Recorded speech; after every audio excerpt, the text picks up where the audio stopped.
Welcome to Songwriter Trysts, the intimate connection between lovers of songwriting. We explore raw emotions and creative journeys that bring music to life. Whether you're a songwriter, a music lover, or just curious about the creative process, this is the place for you. If you're enjoying the podcast, we'd love for you to subscribe. Please leave a review and even share it with your friends. Your support helps continue to bring our inspiring stories and conversations to the world. Thank you for being a part of the Songwriter Trysts community. And if you'd like to get involved, contact us on songwritertrysts.com. Now, let's dive into today's episode and hear from the guest about their own songwriting journey.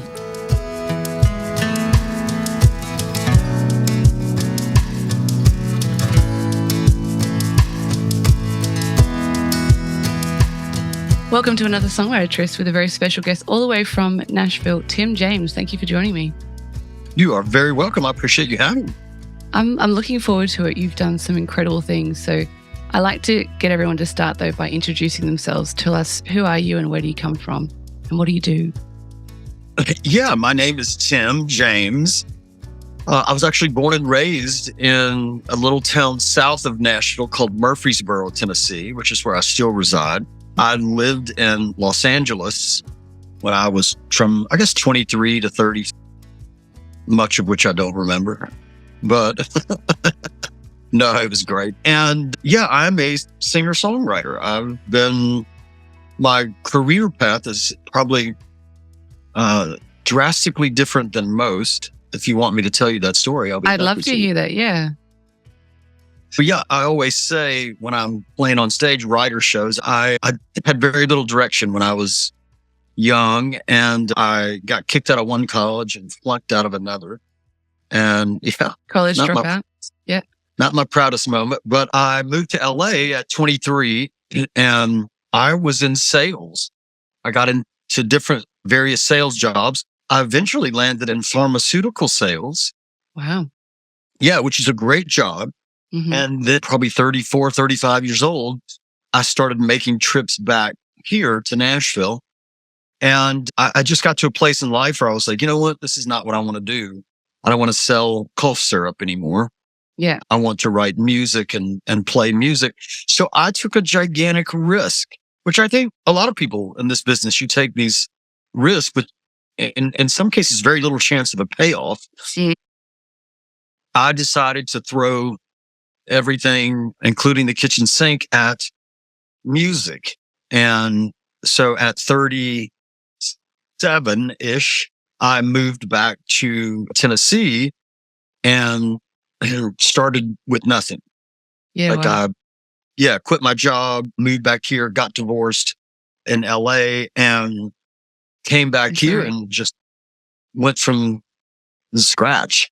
I signed a publishing deal. I don't know if your listeners know, all songs have publishers.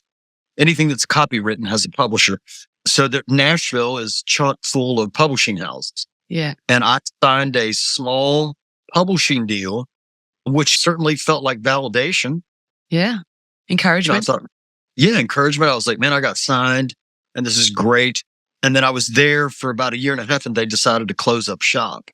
Oh. And not good. And I was now at an age where so many people were either out of the business or they had massive success. And I was in my late 30s going, what have I done? I made this giant mistake. And then I was painting houses for a living. I was a painter. Yeah, I don't mean Van Gogh, like outside, up and down. I got to a place where I was like, I've got to have something happen or I'm going to go back to work. And I got signed to a company that Toby Keith owned. And he was going to sign 3 writers. He signed me and 2 other guys. And then he came in because he owned the publishing at that point. He came in and said, I'm going to cut some songs from this catalog. I was the only writer out of the 3 who had signed the contract because I didn't care. I was like, I'm broke. I'll sign it. Yeah. I just, wow. Yeah, so I signed it. He came in, cut a song of mine. It was my first single to go to radio in spring of 2001, and it was called My List. My List. And it went on. Thank you. It went on to be number 1 for 5 weeks and has since been on 11 million albums, because this was a day and age when, people sold albums. So his first album sold 3 million copies. Greatest Hits 2, Greatest Hits 3, Greatest Hits, all those compilations. So that song's now been on over 11 million records. So that was my entry into the music business. And I was like, oh, this is easy. That was my first single. And it's not. I love it when that happens. Yeah, not easy at all. Yeah, that was my entry into the biz. Since then, I stayed with it, and I've had some success, for which I'm very grateful. It's such an incredible journey, and I have so many questions about that journey because I feel like it's very relatable. So the whole phrase of "don't quit your day job," had you never heard that, or you just decided to ignore everyone? What was the catalyst to go, I'm just going to quit and do music now? To be honest with you, yeah, I'd heard that saying. My own parents said, "You are crazy. You're quitting a job that pays this kind of money." And I said, yeah, I know that. I'm well aware of the fact that I'm slightly off, because all of us are. You wouldn't be I just had lunch with a guy today who signed this guy Shabuzi. Yeah. And he's got like the #1 global song in the world globally. And he was talking about how Shabuzi's, he's always second guessing. And I was like, dude, that's like all of us. We have an artist mentality. But yeah, to answer your question, I heard it more than once, but I guess I'm the person that if I say I'm going to do something, I guess the best analogy I can give you is I graduated from high school and I played some high school sports. My senior year, I got cut from the basketball team because, I don't know, different reasons, but the coach decided going to let me go. I was so determined and, looking back, so hard-headed that I said, you know what? I'm going to show him. I'm going to go play college basketball. So I stayed out of college for a year and did nothing but train. Like 7 days a week, lifting. I'd seen Rocky. It's like, yeah. Big Montana basketball every day. Like, yeah. Yeah. So I was like, you know what? I'm going to do this. Okay. After a year, I walked on to a small college and made the team. And that attitude, that mentality pays off in the music business. You're going to get exponentially more kicks in the butt than you are pats on the back. Yes. I think we're all nodding with you and agreeing with you there. It's a very challenging thing, but you have to have that mentality of, I'll show you. Like, almost, it's like, and it's not arrogance or stubbornness. It's just belief in oneself. Even when other people don't believe in you, you got to believe in yourself. Oh, I totally agree. I don't know that is something that people necessarily verbalize, but I think internally you have to say to yourself, I can do this. Now, the flip side of that to me is, again, because I'm a sports guy, is I had to say to myself at some point in my journey that I was never going to play in the NBA. I was never going to, because I had delusions. What I realized with music was that I had some innate talent, but I had to cultivate it. I came back here and I went to the Bluebird and I started working with people that had hit songs. And I was like, oh no, I am so far behind the curve. It's amazing. So I definitely dug in. And for 10 years, I wrote 2 songs a day. Yeah. And I tried to sponge off of everybody and, figure out the best way for me to make up for lost time, so to speak. So yeah, the catalyst, back to your question, my first mulligan wife, that's a golf term that if you need another one, I've got 2. I'm 0 for 2, right? 0 for 2. My first wife was an actress in LA, and I would sit around and play and sing. And she would say, because she was an actress, knee deep in the art, she said, why are you not doing this full time? I was still selling cough syrup. Yeah, right. And I said, because my family's very blue collar. And they were like, you need a job, whatever you do. Making music is a hobby. My family was the same. Yeah, you know how it is. I just said, she told me that, and I was like, okay, maybe she's right. Then I put a band together, and then I started playing up and down the West Coast. And even still, I had moments, and I still do, where I go, yeah, this guy named Steve Bogart, who's had 7 number ones, he said, every time I get a hit, I say, I fooled him again. I like that. And that's me. So my friend Tammy Holtzman wrote a book, and one of the chapters is dedicated to the imposter syndrome. And I think I have a gig this weekend in North Carolina with my friend Rivers Rutherford, who's in the Songwriters Hall of Fame. Yeah. And my friend Kelly Lovelace, who's had 17 number one songs. Wow. And it's still a little daunting to get on stage. You have to figure out what you're good. In my case, my dad would say, know when to take advantage of an advantage. So what's your advantage? So for me, I was like, I'm going to have to try to be funny or something. So yeah, it's worked out. It's worked out great. But we all have moments as creative people where we go, I'm good at this, but what am I doing? And you bounce back and forth. The ultimate validation is you get a song that goes to the radio, and you're driving down the road and you turn on a major country radio station. You hear Toby Keith or George Strait singing your song, and you go, you know what? All those people that said no can now kiss my... It's a good feeling, isn't it? We work for that feeling. Yeah, exactly. That's exactly right. We work for that feeling. I love that. And I really love that non-defeatist attitude that you have of, I'm not going to let someone tell me what I can or cannot do. The sky's the limit. If I want to do this, I will. And I also have that. My parents told me I couldn't be a doctor. And so I went and did a medical degree. And then I finished the degree. So I'm like, I proved I could do it. But no, I think I want to do arts instead. I'm sure they loved that. That's just who I am. But I also, as a woman, I feel like it's maybe tenfold because we're always told that we can't do things. And yeah, don't never tell a woman what she can't do. That's for sure. Yeah, I would never do that. I would never. And again, I'm the guy, to be honest with you, if I speak at NSAI meetings or teach a class or whatever, I go, I'm probably the wrong person to have if your parents are saying to you, don't quit your day job. Because I'm the guy that says, yeah, you know what? I quit my day job. I chunked it all, the money, everything. And I said, this is what I want to do. And I'm bound and determined to do it. And I had my first number one song was in 2001 with Toby, like I was telling you. And I was 40 years old. Wow.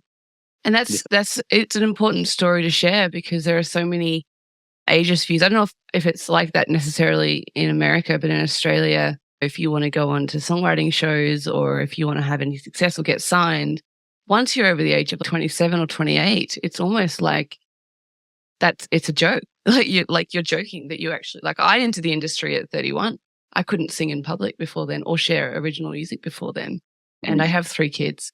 So I'm a mother, I'm a woman, and I'm in my 30s and like trying to do music. I get that all the time. People are like, what are you doing? But I don't know, you just got to hear those stories where I made it when I was 40 and that's okay. And that's amazing because you tried. Because what happened? Yeah. Imagine if you didn't. We wouldn't have a list. Really, as cliche as that sounds, I really did not want to look back at my age now and go, yeah, I never tried. I was like, no, I'm going to give this a go. And then once you have some success, I think, again, it provides validation. So you're saying to yourself, okay, I can do this. And then you got to do the work. I will say that. I always tell the story about writing with Mike Reed, who wrote I Can't Make You Love Me. And he's had 10 number one songs. He's a great singer-songwriter. He's also an ex-professional football player. Not Aussie rules, but he's an NFL. I know you guys don't count that as football, but he's a bad dude, as they say in the States. And so I went to write with him after I'd had a number one song, and he's a great piano player. And we're sitting there and he starts playing these melodies and these riffs. And I was like, gosh, that's so good. And so then we started something and he was like, nah, man, it's not any good. And I was like, dang. And so finally we decided we weren't going to get anything, which I was disappointed in. But nonetheless, we're sitting there talking and he's 6'6" and he's got like bear claw hands. And I said, man, what's the secret to this thing? And he looked like he had had his feathers ruffled. And he said, secret? He said, the secret is to show up for work. Yeah. And so from that day on, I thought, if a guy that talented is going to show up for work, I damn sure have to. Yeah. Yeah. I think I did a podcast with someone else's podcast the other day, and that's what I said, show up. Yeah. I think fear and that imposter syndrome, though, can stop us. And I've seen it happen. And I definitely, in my 20s, definitely didn't show up out of fear, or just fear of rejection or failure or anything like that, or fear of the unknown. And that, I think, gets in the way of so much talent and fun. I agree with you. Unfortunately, that's reality. If you don't have fear, and people, to me, having lived a lot of life, people that say, yeah, I'm not scared of anything. Yeah, that you're lying. We're all scared of something. I just decided in regards to music that I was going to overcome my fears. One of my, he passed away, but he was called the mayor of Music Row, Charlie Monk. Charlie Monk said to me once, he said, man, you're going to do this or not. Like, you could work a day job, you could be a mom with 3 kids, but you're going to find time to do this because this is who you are. And that hit me to the point that I was like, you know what? This is who I am. And again, I'll give you these stories. They're all in my book, by the way. Shameless self-promotion. But I was in the grocery store after I'd had a 5-week #1 song, but it had been like 3 years since I'd had that. And I thought, okay, I'm like a one-hit wonder. Like, I'm the Milli Vanilli of country music. I was like, oh my gosh, this is like not good. And I go into the grocery store, and I just said to myself like an hour before that, I was like, forget this, man. I'm not doing this anymore. I'm going to go back and get a day job. I had 1 hit. That's more than a lot of people. And I go into the grocery and I hear this like old Stevie Wonder song. And I'm just bopping along and singing, pay for my groceries. I go to the cart and I pick up my phone and I sing this melody. It was based off what I'd felt from the Stevie Wonder song into the phone. And then I just put it away, and I'm driving home and I went, I didn't even think about that. That just happened. And then it hit me like, no matter what I'm doing, I'm always going to do that because I can't. Now, I would tell you that, as you probably, I have 2 daughters. Once you have kids, that whole sleep thing is out the window as far as I'm concerned. And even when they get older, mine are both 19 and 16. They drive. I had a hit with Trace Adkins years ago called All I Ask For Anymore. And it was a prayer, which, look, all I want you to do is take care of my wife and kids. People like creative people, most of the ones I know, they don't sleep. They're constantly overanalyzing, second guessing, overthinking. And that's me. If I would have known this, I would have invested in Ambien 20 years ago. Wouldn't we all? There's a lot of things I think we would have done. That's the overthinking part of us. That's it. You have done a lot, and you're incredibly talented. Did you always, was it always the songwriting, or were you wanting to like record and release your own music at any point? Or Yeah, I did. When I first started out, I put a band together and it was fun. I think, like you just mentioned this, when I hit the road with a band and in the country clubs in LA, the Valley, I was 33, 34, 35 years old. So when I would come home and play like the stuff that I'd written and recorded, hands down, the people I would meet with would go, how old are you? And the reality is they're not signing 30 something. Now, in today's world, if you're on a TV show, you might have a chance. But in the old days, they're not signing, and probably not now. They're not signing people that are 30 something years old. So after, oddly enough, I did a show in Reno, Nevada in front of 5,000 people, and I opened for Toby Keith before he even knew who I was. Talk about like full circle moment. Yeah. Yeah. So I had done some shows, decent reputation on the West Coast. And then somebody called me and said, you want to open the rodeo in Reno, Nevada for Toby Keith? And I'm like, as my Australian friend says, does a one-legged duck swim in circles? Yeah. Of course. So I went and did it. But again, I'm like being incredibly transparent. I played and the reception was great. I walked off stage and went back to the dressing room and thought, that's it for me. That's as good as I'm ever going to get. That's my highlight moment. But I also realized that I was just too old. At the time, I was probably 30, like I said, 36, 37. I'd been back here. I emulated a Dwight Yoakam kind of sound. Oh, okay. Yeah, because I love the West Coast kind of country. And the people at that particular time, people back here were like, no, we got a Dwight Yoakam. So, yeah, I got to a place where I was like, man, I need to focus on what I can do and what I can do well. And that was writing songs. I'm glad that you didn't just give up and that you continued to write songs and that you're still doing it. Can you tell me a bit more about, like, when you said you did the deep dive and you had some catching up to do, what were some of the first things that you did to go, okay, I'm going to do this, I'm going to do it right? How did you immerse yourself into it other than just showing it? Yeah, I'm a believer in preparation. And so when I lived in LA, I would get all these magazines and the Music Connection, and they listed like gigs that were available. And then I reached out to an old friend that lived in Nashville and was like, man, he was with one of the performance rights organizations. He was with CSAC, and I'm a BMI writer, but he was with CSAC.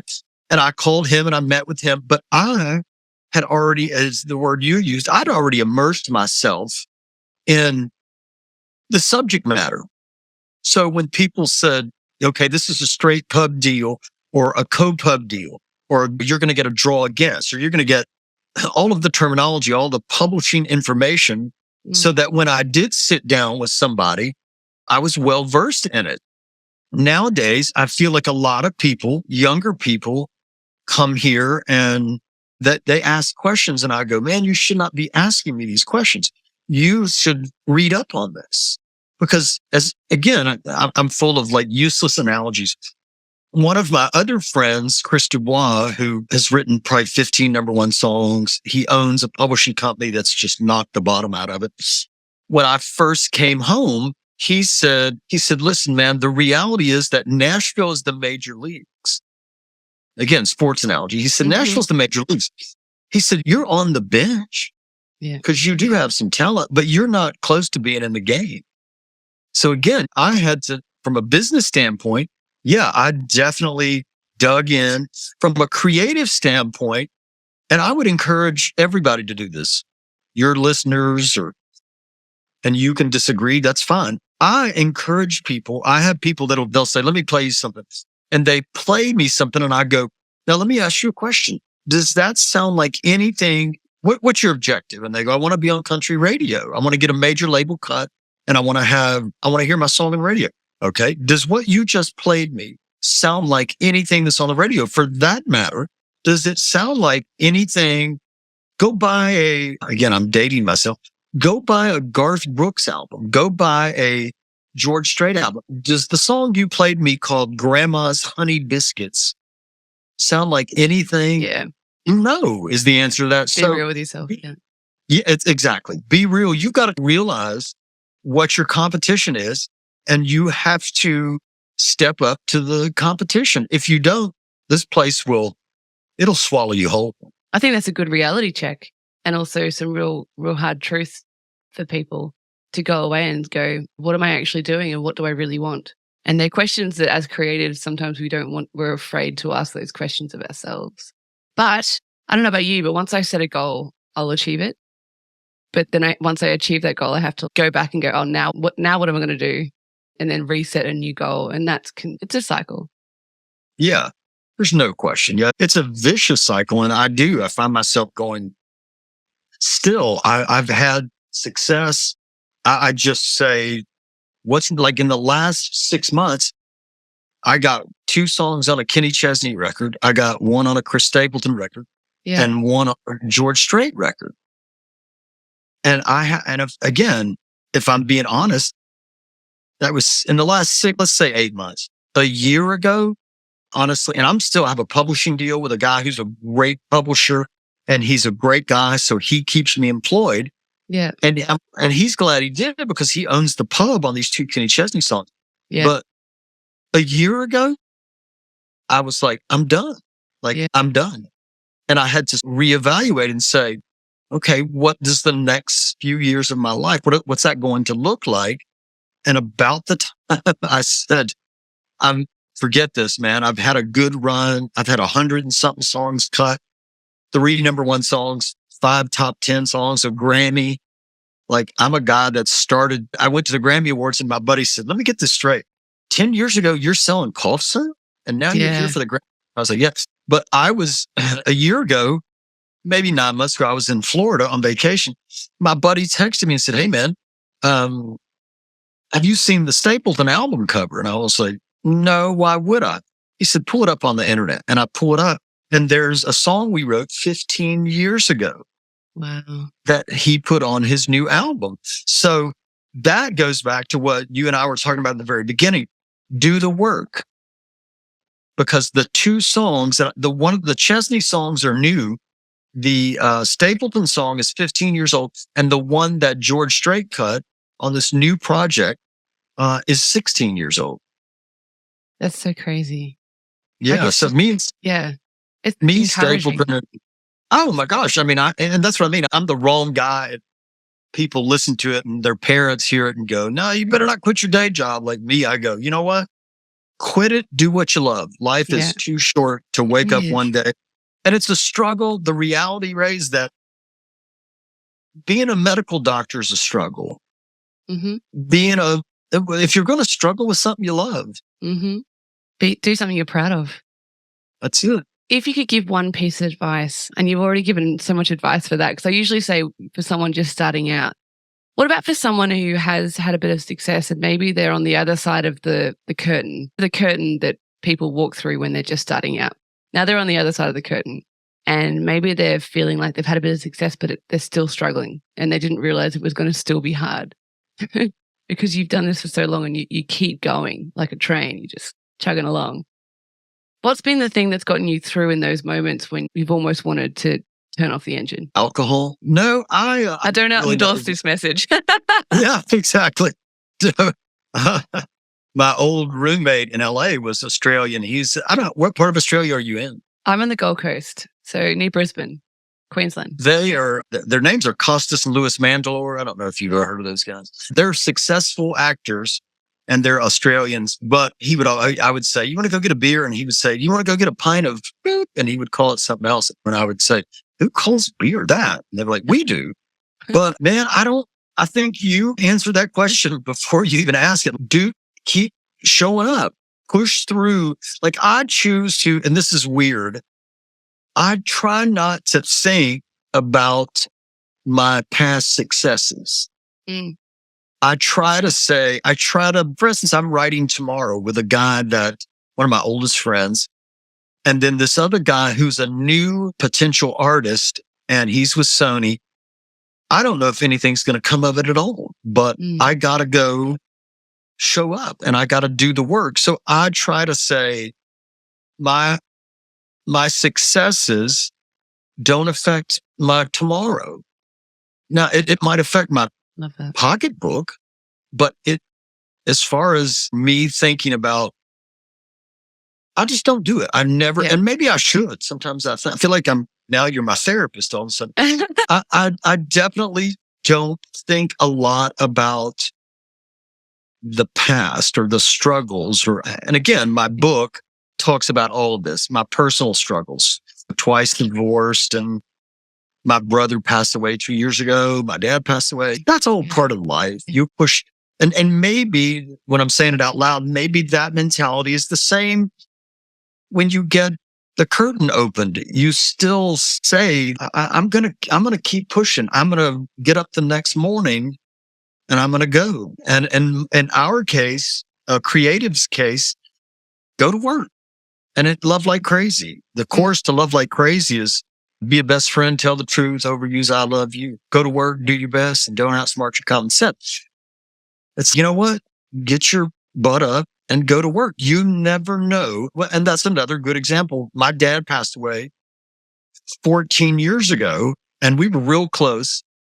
And about 2 weeks after my dad passed away, I was supposed to write with a guy named Doug Johnson, who's had multiple hit songs. And I wasn't going to go. I was like, nah, I'm not in the headspace. I live on a golf course. I was like, I'm just going to go play golf. And then I could hear my dad, could only been passed away for 2 weeks. I could hear my dad say, go to work. Yeah. Went to write with Doug Johnson that day and wrote Love Like Crazy that day. How would you know? You wouldn't have known if you didn't show up. That's so it. True. Sometimes you don't feel like it and you just got to do it anyway. Yeah. I love that. I do it all the time. Tell me about this book. The book is basically the stories, kind of the ones we're talking about. Again, life is, everybody deals with disappointment. Everybody deals with the pitfalls of personal life, creativity, professional life. It doesn't matter. I, about 4 years ago, got a divorce for the second time, not my choice, after 20 years with 2 kids. And it was a rough patch. Again, but between being creative and then going through that, and for all intents and purposes, somebody's saying, I'm going to take your kids for 50% of the time. That's the most painful thing. I told my buddy I had lunch with today, like, for 2 years, I would drop them off at their mother's and I would just bawl like a baby, just cry like uncontrollably. So 8 years ago, I started this book. I played the Bluebird and I told my story, the one I told you, like flunked out of college, never been on an airplane, went to LA. When I was in LA for 6 months, I got jumped by a gang. I had my head split open.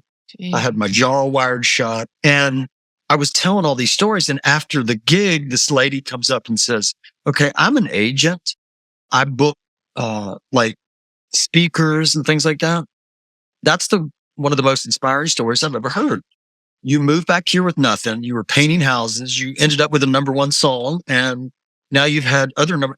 It's fascinating. So I went home and just, again, in the name of doing the work, I just sat down, started typing on my computer. This was 8 years ago. Yeah. I'm a believer in the adage that work begets work. So I started it, and then I would find myself the next night going, after everybody's bed, I think I'm going to work on that some more. So I started it, and then it's every chapter starts with a song, the lyrics from a song that influenced that particular chapter and or period of my life.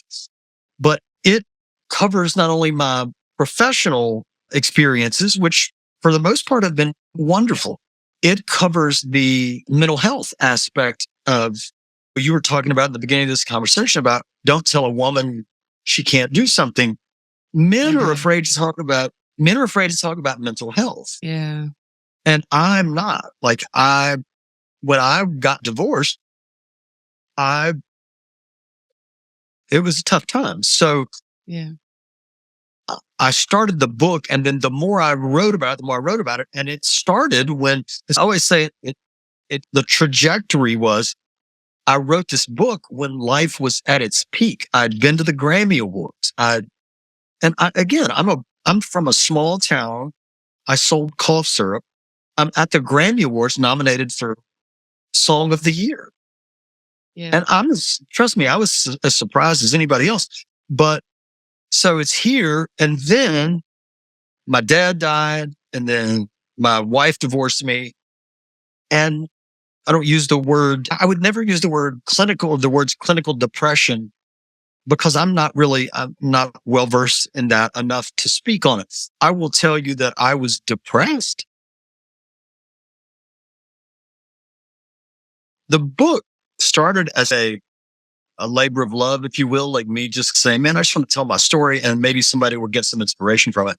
It became more about my experiences, not only in the music business, which again, I think that people that read it would learn a tremendous amount about the ins and outs of the business. I talk about my experiences with art, Toby Keith and Darius Rucker, George Strait, and so forth and so on. I talk about the process of writing songs. I talk about the songs that inspired me. As I was saying, every chapter starts with a song, whether it be a Beatles song or something that inspired me at that point in my life. Yeah. But going through a divorce 4 years ago, and again, it's part of the deal. Your kids, you can reframe that 1,000 different ways. The reality is that your kids are gone they come here for a week and then you don't see them you can go see them. But as far as, I don't know how old your kids are, but primary school, yeah. Going and tucking them in or going and just hugging them at bedtime, that's out. And getting through that, and then just, again, dealing with the difficulties that creative people face, you couple those things together, and it became a situation where I would say to my friends, I feel like I'm going crazy. Now, not once did I ever think, oh, I'm gonna act on this. And that's why the book is called Going Crazy. The subtitle is Left Foot Breathe. Because one of my friends, I said, dude, I feel like I'm playing handball with the curb. Like, that's how low I am. And he was like, listen, get up tomorrow, left foot, right foot, breathe. And the book is very detailed in terms of, we have been conditioned and taught, certainly as men, well, don't be angry. I completely disagree. Feel your anger. I used anger as my motivation. There were times I would, as you and I discussed in the business, where people would say, yeah, I had a guy say, you're never going to make it. That was the first response I got when I came to Nashville. And I was like, that pissed me off. I'm sorry. That ticked me off to the point that I was like, okay. This is an Australian podcast. You can curse all you like. I was like, you know what? I'll show him. So, but with your kids being gone, and then you're creative, and you can say, maybe I'll write a song about it, or I did all of that. I still found myself in my moments alone with no partner going, what in the actual hell happened to my life? Because again, if you look on the outside looking in, people go, you had a number one song at 40. You're not 40 any longer, and you're still getting cuts. You've had number ones with George Strait and Toby Keith, Lee Brice. You're resilient. Yeah, I am. Resilience is my middle name. Like, I got kicked in so many times that I just said, I will not stay down. So that's the book. The book covers, like I said, not only professional experiences and the trials and tribulations that I've experienced in the music business, but also personally, where I hope, and the people that have read it, the reviews I've got, people that have emailed me or my friends who said, man, I took such inspiration from that, because you do focus on mental health and the idea of saying, you find a way, any way, to get through this crap. And that's what I did. And my analogy for that is, if you go to the Gulf Coast of Florida, you've got to walk through the little bit of muddy water to get to the clear. That's just the way it is. Once you're out beyond the sandbar, you see this incredibly beautiful, deep blue, clear ocean. And I always used to say to myself, that's life. You walk through that muddy water, but you keep walking. And when you get to the end of it, the water clears up. Yeah. My grandma used to always say, everyone walks through hell. The idea is to not stop and have a picnic. I love that. Yeah. She was a very resilient woman. It's such an inspirational story, and I'm really grateful that I'm hearing it now, and I desperately want to go and read your book now, because I do think that it's something that a lot of creatives can relate to, and relationships with creatives is hard. I feel empathy for my husband sometimes having to be with me, but also I think because creatives are so misunderstood in society and by people who aren't creative. We're so different, aren't we?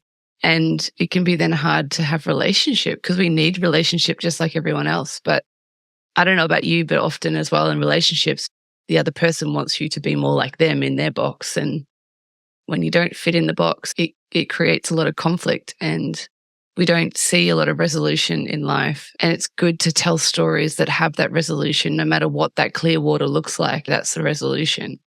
We need to be able to see it, to have hope that it's there. And we only have that by people like you telling your story. I'm so grateful that you did your book, and that tells me you have such a big heart, that you care about people, and you care about people that will be impacted by this, you have no idea and probably will never even meet or hear about. And that's a hard thing as a creative, that you sometimes never understand or will ever see just how impactful what you are doing and all the work you've done is going to have. Not only is it having now, but like is going to have like long after you're gone. You should be so incredibly proud of what you've achieved. I hope you are. Yeah. I appreciate that. Yeah. Again, I have those moments, but for the most part, I go, what's next? And that's not a great place to live, but I don't want to discount my success. I also don't want to rest on my laurels. Like I still work. I'm writing tomorrow. I have a gig this weekend. I have a gig the following. So I'm out there still doing it. And I do have moments where I go, man, I want to do something else. The minute you get on stage and you sing the first notes, I can still sing the opening. I can play it, the opening to Love Like Crazy. And I sing the first line, and inevitably people just, it's that deep gasp when they go, oh my God, that was my parents. That was my grandparents. I so love that song. And I go, you know what? I made that shit up. Never let the truth get in the way of a good story, right? That's right. That's the creative saying, I reckon. No, I really, and I guess from someone who is doing the work at the moment, your story is my vision of clear water in the future where I'm heading, hopefully one day. And you have to just have that. And even just hearing like where you're at, I hope to be in that space one day where I'm just like, I get to get up and go write another song tomorrow. And if that's the worst case scenario, then I think we're doing all right. So yeah. No, and I hope that you're doing better as well, and that you've got a good relationship with your kids and family and good friends around you as well, because that's so important. It is. And I definitely do. My kids and I are close. And like I said, you realize that if you just keep going, that there's beauty, there's something every day that you can be thankful for. And I try to say, man, I used to play this basketball game with, it doesn't matter now, but with George Clooney and Woody Harrelson and they're all my friends from LA. My buddy, I was talking to my buddy today, Danny Carey, who's the drummer in a band called Tool, and they're wildly successful. They're a metal band, but nonetheless, all those guys were old friends of mine. And Denzel used to play in our game, and he would just always say, man, have an attitude of gratitude. I love that. Yeah, I try to do that. So I also think it's funny because when I first moved back, I had a couple of hits, and this one guy I rode with who's had like 40 number ones. He said, never do it for the money. No. And I used to always say, that's true, but that's easier when you've got 50 million in the bank. Yeah.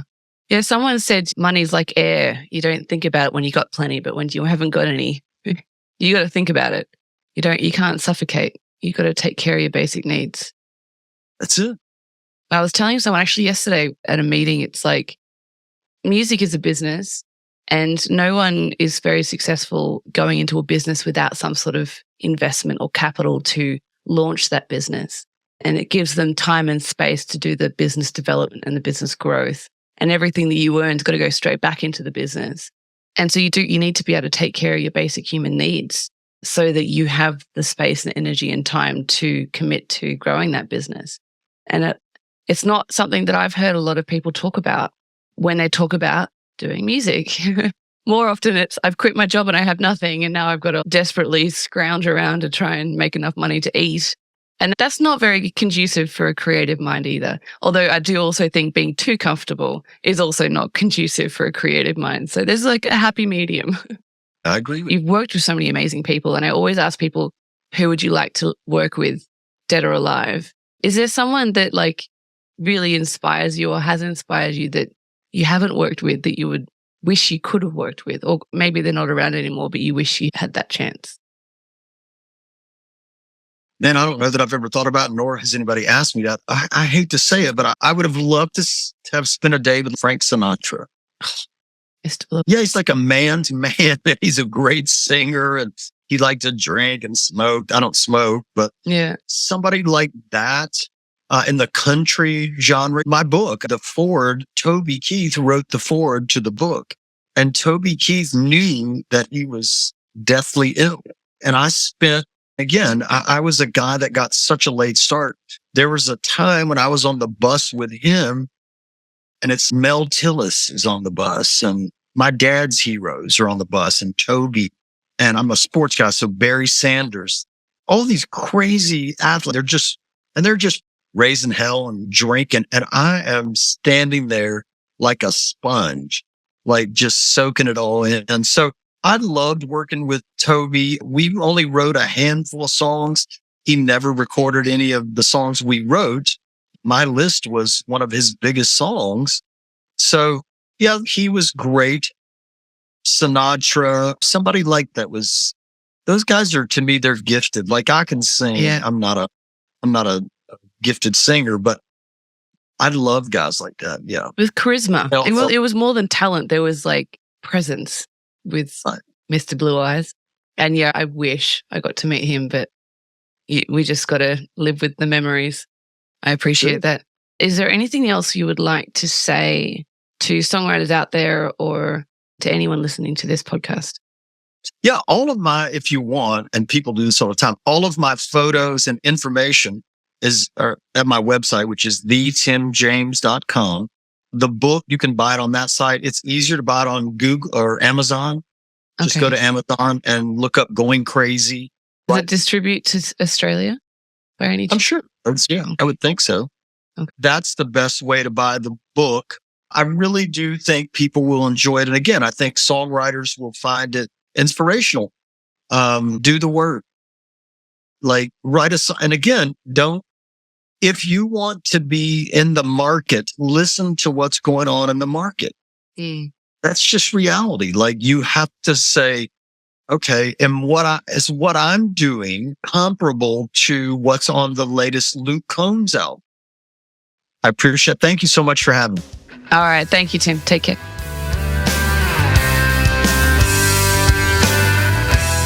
Thank you for tuning into Songwriter Trysts, the intimate connection between lovers of songwriting.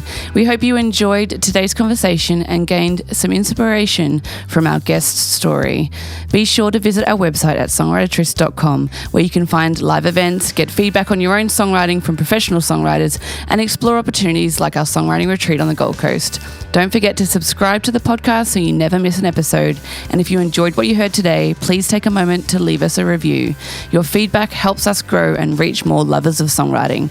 Thanks again for being a part of Songwriter Trysts community today, and we'll see you in the next episode.